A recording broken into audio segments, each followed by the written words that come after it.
नमस्कार।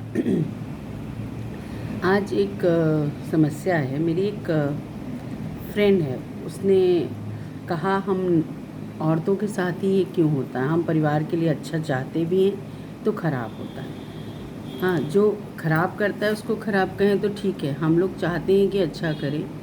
और वो एक स्कूल में टीचर हैं, तो उस मॉर्निंग में जाना और आना और कुछ जैसे सामाजिक कार्यों से भी जुड़ी हैं, उनको बहुत पसंद है सामाजिक कार्यों से जुड़ना।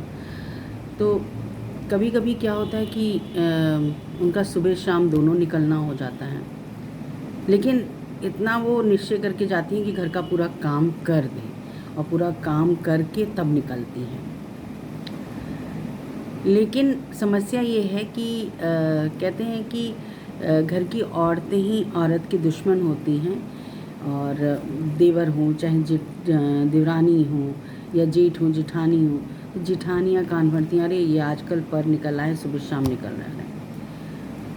तो पति तो थोड़ी देर शांत भी हो जाते हैं, लेकिन देवर हों जेठ हों आजकल कहाँ रोज़ रोज़ छिछुआने जा रही हैं। मतलब लैंग्वेज का यूज़ सही नहीं, कुछ भी नहीं। आप कहाँ घूम रही हो सुबह शाम, कितना कमा ले रही हो। तो उसने मुझसे बोला कि हमारे साथ क्यों ये होता है। मैं 2 पैसे अगर कोशिश कर रही हूँ तो इस घर के लिए ही कोशिश कर रही हूँ, अपने लिए तो नहीं कर रही। और मैं जहाँ तक सोचती हूँ कि अपने लिए भी कर रहे हैं तो घर का खर्चा तो बचा रहे हैं ना। आपसे कुछ मांगने तो कोई जाएगा नहीं, आपसे कुछ भी मांगने नहीं जा रहा कि हमको श्रृंगार के लिए कुछ दे दो, हमको कपड़े दे दो। क्यों घर वाले ऐसा करते हैं?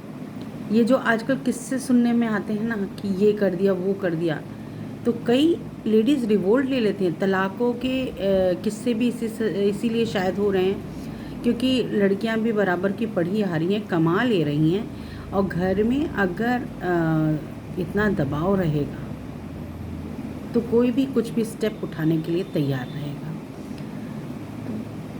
एक तो जनरेशन गैप के साथ सोच में भी अंतर लाना चाहिए, आना ही चाहिए अंतर, क्योंकि ज़रूरी है अंतर लाना। और जब ये अंतर आएगा, ये थोड़ा नई पीढ़ी दबे तो थोड़ी पुरानी पीढ़ी समझे नई पीढ़ी को, तब जाके घरों में शांति और प्यार रहेगा।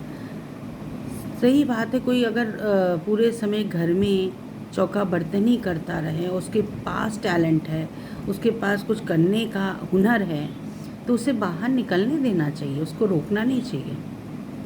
और अगर वो निकल रहे हैं तो उसका सपोर्ट कीजिए कि हाँ वो निकल के गई है। कुछ मत करिए ना, बोलिए मत। वो आएगी, वो खुद अपना पानी भी पिएगी, लोगों के लिए खाना भी बनाएगी। उनका कहना था कि मैं सुबह इतनी डरी रहती हूँ कि सबसे पहले उठती हूँ और उठ के सारा कुछ तैयार वार करके निकल जाती हूँ। और यकीन मानिए, जब मैं स्कूल से वापस आती हूँ तो अभी बच्चों की छुट्टी चल रही है, हमारे बच्चे कभी कभार सोए मिलते हैं, कभी कभार उठ गए होते हैं, नहाए भी नहीं होते हैं, ना कुछ किया होता है। मतलब इन लॉज ने कुछ किया नहीं होता है, लेकिन तुरंत इनके ऊपर चढ़ बैठते हैं। कितना कमा रही हो, घर छोड़ के जा रही हो। अब इसका जवाब मेरे पास नहीं था, मैं क्या दूँ? इसका जवाब मेरे पास नहीं है। अगर आपके पास है तो प्लीज़ बताइए कि एक कोई घर की जिम्मेवारियाँ संभाल के जा रहा है। कह रहे थे कि स्कूल जब खुला रहता, अभी तो समर वेकेशन चल रही है, तो स्कूल खुला रहता तो बच्चों को टिफ़िन वगैरह दे के, हस्बैंड को भेज के तब मैं निकलती हूँ, हर काम पूरा करके। और फिर दोपहर को जाके दोपहर का खाना भी बनाती हूँ और रात का डिनर भी। जबकि घर में देवरानी भी हैं, जेठानी भी हैं, उनके साथ लगती हूँ मैं। कभी मैं ऐसा फील नहीं करने देती कि नहीं मैं कर रही हूँ, मैं कमा रही हूँ तो मैं आप लोगों के साथ आप लोगों का सहयोग नहीं दूँगी। और कभी ख़ास तौर पे मेरा ही नाम मेरे ससुर के मुंह पे भी रहता है। वो और किसी से नहीं पसंद करते लेना, मुझसे ही पसंद करते हैं, और मैं ही उनका सब कुछ करती हूँ।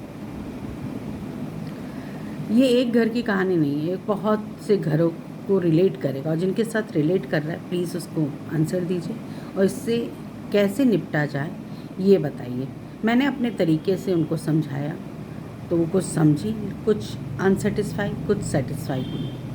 लेकिन हर लोग तरीका अलग बताते हैं, तो ज़रा सा आप लोग इसको बताइए किस तरीके से वो निपटें इस प्रॉब्लम से, और क्या आपके साथ भी होता है, और जिनके साथ हुआ है एक बारी बताएं।